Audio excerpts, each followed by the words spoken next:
하나님을 우리 한번 따라서 해볼까요? 기쁘시게 하는 자다. 참 중요한 말씀이죠. 에녹의 믿음의 특징은 하나님을 기쁘시게 하는 자라고 하는 증거를 받았다라고 말씀을 하고 있어요. 도대체 에녹의 어떤 믿음이 살아계신 하나님, 우리의 중심을 보시고 일거수일투족을 감찰하시는 그 하나님께서 이 에녹의 믿음을 보시고 그 에녹의 믿음이 어떤 믿음이었기에 하나님을 영화롭게 하고 하나님을 기쁘시게 할 수 있을까? 오늘 저와 여러분이 도대체 에녹의 믿음이 어떤 믿음이었을까? 그렇다면 오늘 우리 한 사람 한 사람도 우리도 에녹의 믿음을 본받아서 하나님을 영화롭게 하고 하나님을 기쁘시게 하는 저와 여러분들이 될 수 있기를 바랍니다. 히브리서 기자는 이 에녹의 믿음을 히브리서 11장 6절 말씀을 통해서 이렇게 말합니다. 하나님께 나아가는 자는 반드시 그가 계신 것과, 하나님께 나아가는 자는 반드시 그가 계신 것과 또한 자기를 찾는 자들에게 상 주시는 이심을 믿는 믿음이 있어야 한다라고 기록을 하고 있습니다. 창세기 5장에 보면 하나님은 에녹이 나이가 65세 때입니다. 그 아들 무두셀라를 에녹이 65세에 낳았는데 이 65세가 됐고 무두셀라를 낳았을 때에 하나님은 에녹에게 에녹만이 알 수 있는 한 가지 언약의 말씀을 들려주셨어요. 여러분, 우리는 하나님께 예배 시간마다 하나님이 우리에게 주시는 하나님의 음성을 들을 수 있어야 합니다. 하나님께서 에녹에게 주시는 음성을 들었어요. 하나님이 에녹에게 언약의 말씀을 주셨을 당시는 죄의 어두움이 가득하던 그런 시대였어요. 아무리 하나님의 말씀을 증거해도 하나님의 말씀이 귓전에 들려오지 않는 그런 시대가 바로 에녹이 살던 시대입니다. 많은 사람들이 하나님의 존재를 부인하고 하나님의 심판에 대해서 부인하는 시대가 바로 에녹이 살던 시대입니다. 한마디로 말해서 불신앙의 시대예요. 오늘 우리 시대를 바라보면 에녹이 살았던 시대를 절감할 수가 있을 겁니다. 우리의 그래도 연세 드신 분들 시대에는 하나님을 향한 믿음이 있었어요. 적어도 우리 한국 교회가 이 나라 이 백성이 세계 가운데 뛰어난 나라로 하나님의 축복받는 나라로 세움을 입을 수 있는 통로가 되었던 사람들이 바로 저와 여러분들인 줄로 믿습니다. 그런데 우리 시대의 우리 젊은이들의 모습을 바라보면 좀 이야기가 달라집니다. 그들에게 있어서 하나님을 경외하는 믿음을 찾아볼 수가 없어요. 하나님의 존재를 인정하지 않습니다. 아무리 하나님의 말씀을 증거해도 그 말씀이 그들의 귓전에 잘 들리지 않아요. 에녹이 살던 시대가 그런 시대였습니다. 그런데 그 에녹에게 하나님께서 많은 사람들이 하나님의 존재를 부인하는 시대에 에녹에게 그의 아들 무두셀라가 죽게 될 때에 하나님은 이 세상을 물로 심판할 것이라고 하는 언약의 말씀을 하나님이 에녹에게 들려주셨을 것이다. 성경학자들이 말하는 내용입니다. 에녹은 하나님이 언약하신 말씀을 들었습니다. 그리고 무려 에녹이 몇 년 동안 하나님과 동행을 했는고 하니 그 불신앙의 시대에 300년 동안 하나님과 동행을 합니다. 300년 동안 가정생활을 하고 300년 동안 자녀들을 양육하고 300년 동안 사회생활을 하고 300년 동안 그의 삶을 열심히 살았어요. 그럼에도 불구하고 300년 동안 변함없는 믿음으로 누구와 동행을 했는고 하니 하나님과 동행하는 삶을 살았다는 겁니다. 에녹의 믿음이에요. 여러분, 사람의 마음이 얼마나 자주 변합니까? 옛날에는 작심삼일이라고 했는데 아니 요새는 조석변이라고 하고 초석변이라고도 하는 그런 말들을 많이 사용하지요. 그런데 하나님의 언약의 말씀을 들은 다음에 무려 300년 동안이나 변함없이 하나님과 동행하는 삶을 살았습니다. 하나님의 심판을 바라보면서 세상과 타협하지 않고 흔들림이 없는 믿음의 삶을 에녹이 살았다는 거예요. 하나님은 이러한 에녹의 믿음을 바라보시고 그를 기뻐하셨는데, 그를 기뻐하신 하나님께서 에녹에게 어떻게 역사하셨습니까? 에녹으로 하여금 죽음을 보지 않고, 모든 사람들이 한 번 죽는 것은 정해진 이치고 그 후에는 심판이 있을 것이라고 했는데, 모든 사람들이 가는 그 길을 가지 않고 죽음을 보지 않게 하시고 하늘로 옮기셨다고 말씀을 하고 있어요. 하늘로 옮기셨다는 것입니다. 에녹의 믿음은 모든 사람들이 하나님을 부인하고 죄의 어둠 속에서 살고 있을 때 하나님이 계신 것과 하나님이 그를 찾는 자들에게 상 주신 이심을 믿는 그 믿음을 가졌고, 하나님과 동행하는 삶을 살 때 하나님께서 에녹을 기뻐하셨다고 말씀을 하신 겁니다. 그 믿음의 삶을 살았어요. 그랬더니 히브리서 기자는 적어도 믿음의 많은 사람들 가운데서 이 에녹을 믿음의 영웅 가운데 한 사람으로 기록하고 있는 모습을 바라볼 수가 있지요. 오늘 저와 여러분이 에녹과 같이 하나님의 언약의 말씀을 듣고, 하나님 말씀은 듣기는 했는데 이렇게 흔들렸습니다, 좌로나 우로나 치우쳤습니다, 이런 고백이 아니라 하나님의 말씀 붙잡고 믿음으로 승리하는 저와 여러분들 되시기를 주의 이름으로 축원합니다. 흔들림이 없는 믿음으로 하나님과 동행하시기를 바랍니다. 하나님은 우리와 함께 하십니다. 세 번째 믿음의 영웅은 노아입니다. 믿음으로 노아는 아직 보이지 않는 일에 하나님으로부터 경고하심을 받았다. 아직 보이지 않는 일입니다. 마치 우리 예수님께서 우리에게 주신 말씀대로 볼지어다 내가 세상 끝날에 너희들이 보는 모습 그대로 다시 올 것이다. 우리 예수님께서 말씀하신 그 말씀과 같이 노아는 아직 보이지 않는 일에 대해서 하나님께로부터 경고하심을 받았어요. 세상에 죄악이 간영하니 하나님께서 이 세상을 물로 심판할 것이라고 하는 하나님의 말씀을, 경고의 말씀을 노아가 들은 것입니다. 하나님을 경외하는 믿음으로 노아는 이 하나님의 말씀에 의지해서 하나님의 심판을 바라보면서 그는 하나님의 심판 가운데 빠지지 않기 위해서 방주를 예비했고 그 집을 구원하는 놀라운 역사를 행합니다. 믿음으로 노아는 의의 상속자가 되었다고 말씀을 하고 있어요. 믿음의 영웅 노아의 믿음의 특징은 아직 보이지 않는 일에 대한 경고를 받았다. 경고를 받고 그리고 심판에 대한 경고의 말씀을 믿음으로 받아들였던 겁니다. 믿음으로 받아들였어요. 많은 사람들이 이 노아를 바라보면서 뭐라고 말을 합니까? 우리 주일학교 때 우리가 불렀던 찬양이 있죠. 노아 할아버지 배를 짓는다. 높은 산 꼭대기에서 배를 짓는다.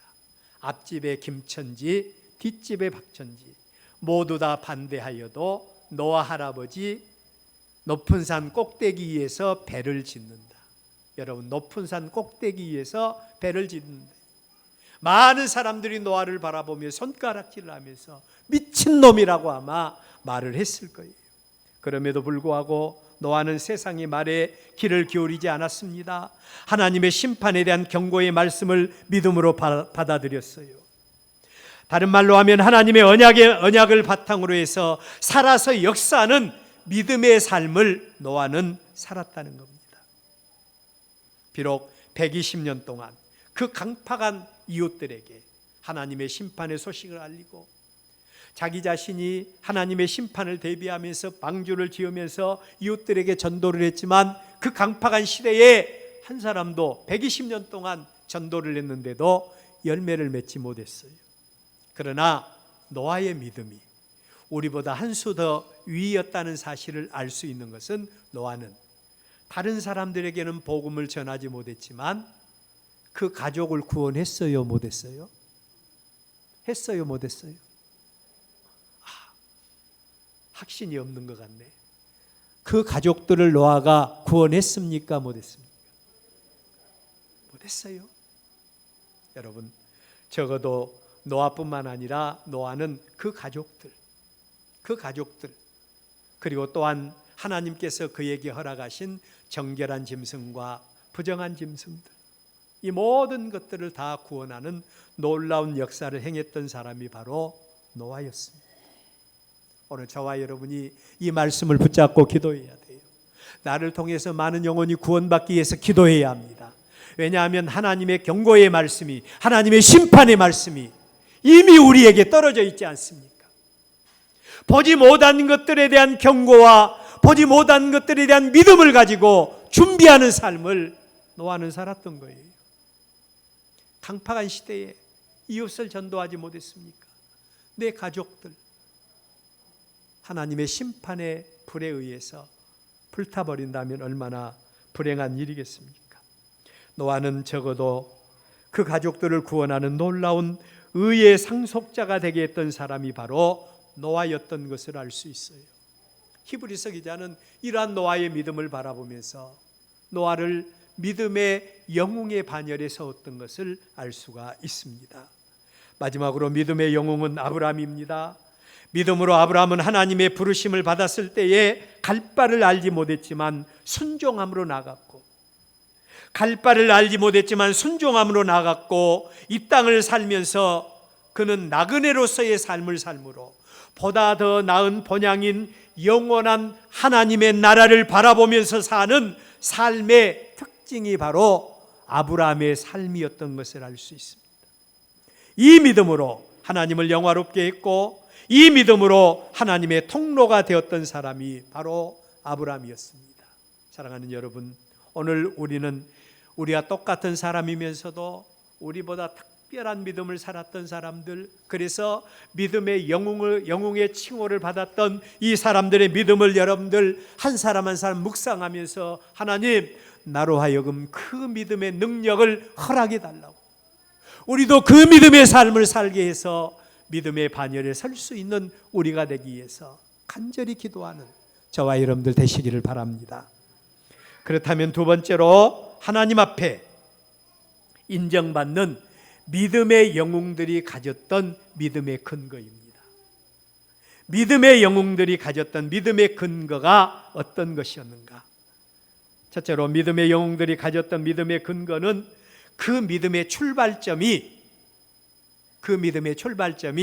나로부터 출발된 것이 아니라 하나님의 은혜로부터 출발되는 그런 특징이 있는 것을 알 수 있습니다.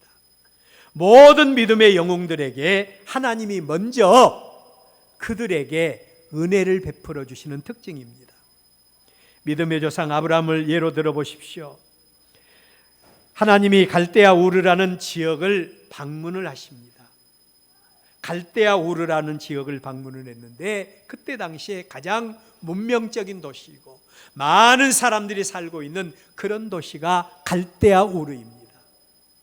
그런데 그 지역을 방문하셨고 그 많은 사람들 가운데서 하나님이 아브라함을 주권적으로 택하시고 그리고 아브라함에게 관계해 주시는 모습을 보게 됩니다.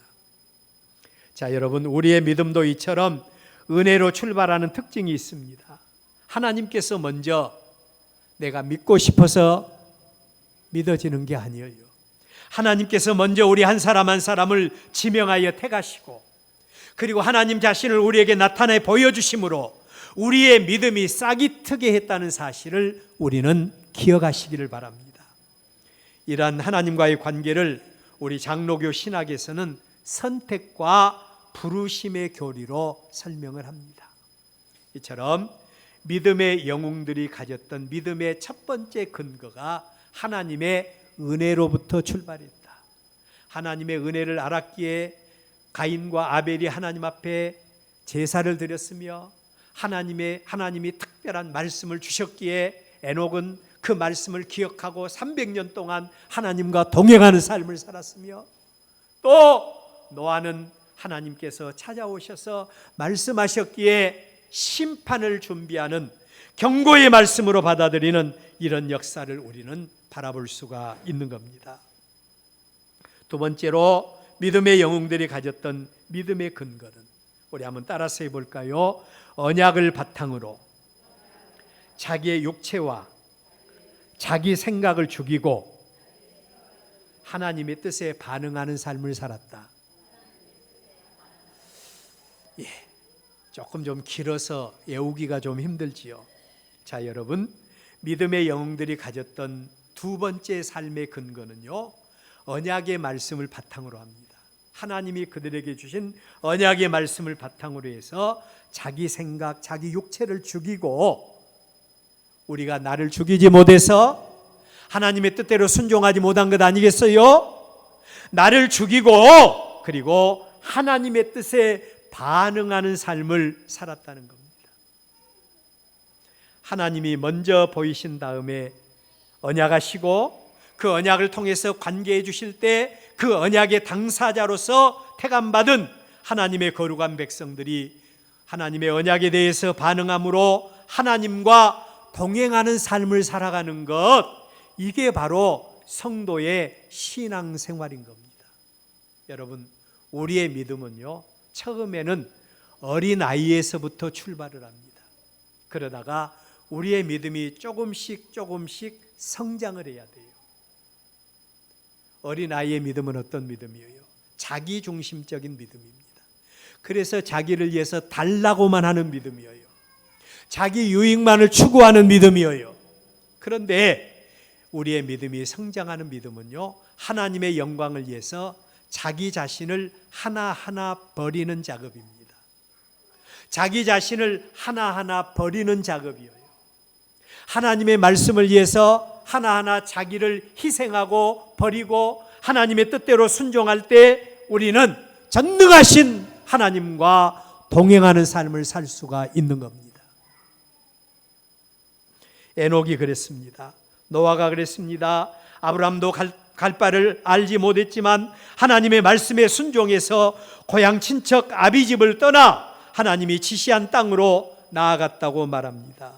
우리의 믿음은 이렇게 하나님의 언약에 대해서 반응함으로 하나님 앞에 인정받는 삶을 살 수가 있고, 살아서 역사하는 믿음으로 나아갈 수 있고, 그렇지 못할 수도 있는 겁니다. 저는 사사시대에 삼손을 주목할 때가 많이 있습니다.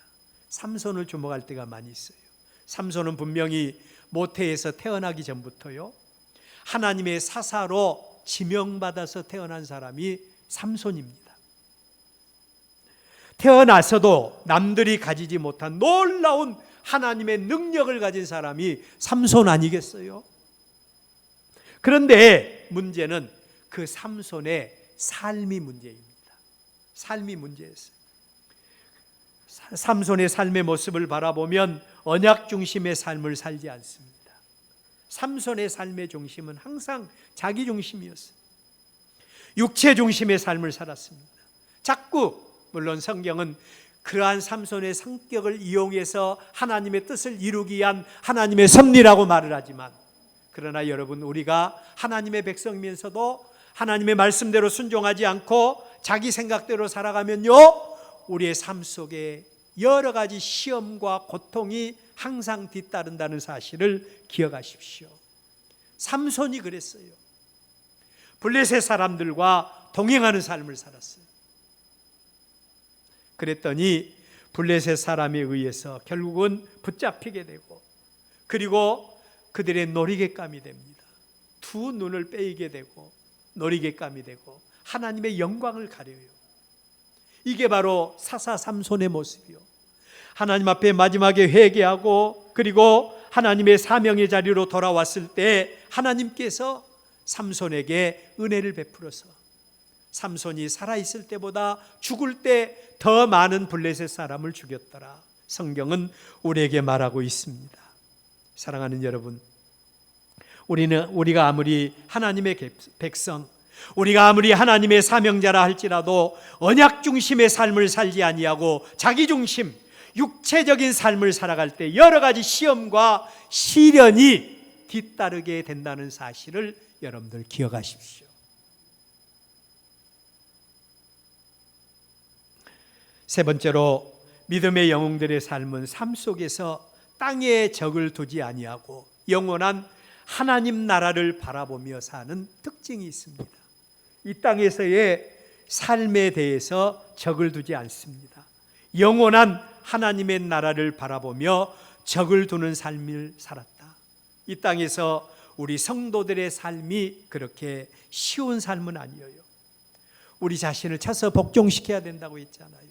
나 자신을 하나하나 희생하고 하나님의 말씀에 대해서 반응하는 삶을 살아야 된다고 했잖아요. 얼마나 어려워요. 여러분, 노아가 하나님의 말씀대로 순종할 때 세상 사람들이 얼마나 노아에 대해서 손가락질을 했을까요? 저 미친놈이라고 얼마나 손가락질을 했습니까? 믿음의 조상 아브라함도 마찬가지입니다. 창세기 23장에 보면 아브라함의 아내 사라가 죽었습니다. 그 사라를 장사하는데 아브라함이 헷 족속에게 하는 말이 있어요. 나는 당신들 중에 나그네입니다. 나는 당신들 중에 나그네요 거류하는 자이니 당신들 중에서 내게 매장할 소유지를 주어 내가 나의 죽은 자를 장사하게 하시오. 아브라함은 햇사람들에게 있어서 자기의 권리를 주장할 수 있는 충분한 영향력을 가지고 있었던 사람입니다. 그럼에도 불구하고 아브라함은 이 땅이 내가 영원히 거해야 될 본향이 아닌 줄 알고 더 나은 본향을 바라보며 이 땅에서 땅 한 평도 남기지 않는 나그네의 삶을 살았던 사람이 바로 아브라함이었습니다. 그래서 간신히 그의 아내와 그가 들어갈 매장지만을 돈을 주고 값을 주고 사는 아브라함의 모습을 바라볼 수 있습니다. 이 땅에서 우리의 삶의 목적이 뭘까요? 이 땅에서의 여러분의 삶의 목적이 무엇입니까? 그리고 이 땅에서 우리의 삶이 나그네라면 우리의 본향을 위해서 우리는 어떤 삶을 살아가고 있습니까? 우리의 본향을 위해서 어떤 삶을 살고 있어요? 마지막으로 생각할 수 있는 말씀은 더 좋은 곳을 사모하면서 사는 자들에게 하나님은 그들에게 어떤 하나님이 되어주셨는가? 이 말씀은 중요한 말씀이니까 다 같이 한번 읽어봅니다. 16절 다 같이 읽습니다. 시작. 그들이 이제는 더 나은 본향을 사모하니 곧 하늘에 있는 것이라. 이러므로 하나님이 그들의 하나님이라 일컬음을 받으심을 부끄러워하지 아니하시고 그들을 위하여 한 성을 예비하셨느니라. 아멘. 더 좋은 곳을 사모하면서 이 땅에서 나그네와 같이 사는 자들을 위해서 믿음의 영웅의 삶을 사는 자들을 위해서 하나님께서 크게 두 가지 일을 행하십니다. 첫째로는 하나님이 그들의 하나님이라 일컬음을 받으심을 부끄러워하지 아니할 것이다. 하나님이 나의 하나님, 나의 하나님, 하나님이 여러분의 하나님이라는 사실에 대해서 하나님이 부끄러워하지 않는다는 겁니다. 여러분, 예수 믿고 하나님의 자녀된 하나님의 백성된 우리를 바라보면서 세상 사람들이 손가락질하고 있습니까? 저런 사람이 예수 믿는다고 하고 있습니까? 하나님이 우리를 바라보면서 부끄러워하시겠습니까? 아니면 부끄러워하지 아니하시고 내가 누구의 하나님이라고 하나님께서 이야기할 수 있는 그런 조건의 하나님이라고 생각을 하십니까? 여러분, 믿음의 삶을 사는 사람들, 하나님께서 이 땅에서 나그네와 같이 삶을 살고 더 나은 하나님의 나라 본향을 바라보면서 살아가는 하나님의 거룩한 백성들을 향해서 내가 그들의 하나님이라는 일컬음을 받으심을 절대로 부끄러워하지 아니할 것이다 라고 말씀을 하고 있는 것입니다. 두 번째로 그들을 위하여, 그들만을 위하여 한 성을 예비해 두셨다라고 말합니다. 그들을 위하여 하나님이 친히 이 땅에서 그 백성들이 하나님의 영광을 위해서 버린 것만큼, 하나님의 영광을 위해서 희생한 것만큼, 헌신한 것만큼, 하나님의 영광을 위해서 심은 것만큼 하나님께서 그 나라에서 그들을 위해서 한 성을 예비하시고 그리고 그들을 위해서 상급을 준비하고 계신다는 것입니다. 요한계시록 21장 6절로 7절에 보면 또 내게 말씀하시되 이루었도다. 나는 알파와 오메가요 처음과 마지막이라. 내가 생명수 샘물을 목마른 자들에게 값없이 주리니 이기는 자는 이것을 상속으로 받으리라. 나는 그의 하나님이 되고 그는 내 아들이 되리라. 할렐루야. 우리는 이 세상이 나그네 길인 것을 알고 있습니다. 오늘 우리가 누리고 있는 이 세상은, 이 시간은 다시는 영원히 돌아오지 않는 것입니다. 우리의 시간은 과거, 현재, 미래만 존재할 뿐입니다. 오늘 우리의 믿음의 조상들, 믿음의 영웅들의 삶에 대한 말씀과 그들을 통해서 역사하시고 일하시는 하나님의 섭리에 대한 말씀을 듣고 있습니다. 우리 모두는 복 있는 자들입니다. 하나님이 택하시고 부르시고 관계해 주셔서 하나님의 거룩한 백성된 자들이 저와 여러분들입니다. 이제 그 하나님의 은혜와 공급하심에 대해서 하나님은 우리에게 다가와 주셨고 말씀하셨고 우리에게 언약의 말씀을 주셨으니 이제 반응할 차례는 바로 우리들인 것입니다. 사랑하는 여러분, 어떤 삶을 살기를 원하십니까? 신분은 그리스도인이면서 아직도 삶의 모습은 세상과 짜가고 있는 그런 삶을 살고 있습니까? 아니면 믿음의 영웅들과 같이 보통 사람들은 할 수 없지만 하나님의 언약의 말씀을 바탕으로 해서 나는 죽고 하나님의 뜻을 이루어 드리는 그런 삶을 여러분 살고 계십니까? 명절을 맞이하며 고향을 찾는 우리에게 육신의 고향이 아닌 이제는 영원한 본향 하나님의 나라를 바라보며 살아가는 저와 여러분들로서 더 좋은 곳을 바라보며 살아가는 여러분들 되시기를 바랍니다. 그 나라에서 하나님께서 나의 하나님이신 것을 기뻐하시고 그 하나님께서 나를 위해서 예비하신 영원한 성과 상급 앞에서 할렐루야 찬양하며 하나님 앞에 성공적인 삶을 살아가는 저와 여러분들 되시기를 주의 이름으로 축원합니다.